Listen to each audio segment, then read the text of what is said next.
Burlington Fire Department wants to try something new to deal with the crushing number of overdose calls that they're responding to.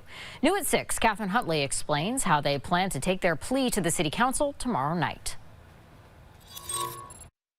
The Burlington Fire Department typically responds with a full suite of fire response vehicles, including a fire truck and ambulance to medical situations like overdose or heart attack. But now, with the soaring numbers of unresponsive people and overdoses, fire department personnel have come up with a new tactic for helping people. 2 overtime firefighter EMTs will staff a department vehicle 12 hours a day, 7 days a week, and will be the first response to calls of overdose or an unresponsive patient. What we're planning to do with this team is reducing the number of resources to these really high volume of calls, and but knowing that those resources are right there if we need them. They're a radio call away. They will have Narcan and all the gear necessary to help someone who is unresponsive. The Burlington Fire Department hopes that this will better increase their capacity to respond to calls of overdoses or unresponsive patients, while also increasing their capacity to respond to other calls in the city at the same time. I think we have to try things. I think we have to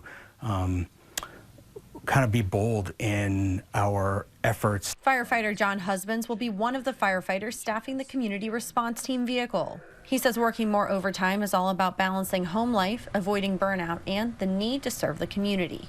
When not immediately responding to calls, they will be spending more time connecting with people who are struggling. Our ability to go out and not only facilitate a vehicle that can help hopefully a population in need that really doesn't have the resources they need, but also have a better relationship and grow that relationship with the community we serve, I think is a duality. It's great. Burlington City Council is expected to broadly support this proposal. We have thought that enforcement and fighting the war on drugs was the solution to ending this crisis, but I think we're seeing more and more that is simply not the case. It wasn't long ago that we felt like Vermont was really turning the corner in terms of our opioid and overdose crisis.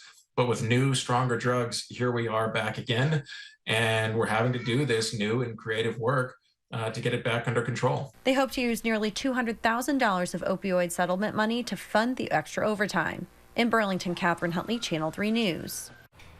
Thank you, Catherine. The Burlington Fire Department's experience on the front lines of the opioid crisis is the subject of the latest 802 News podcast. Host Mark Johnson talks with 3 firefighters about their daily efforts to save lives and how it's causing compassion fatigue. You can find that podcast on our website, our news app, or wherever you get your podcasts. President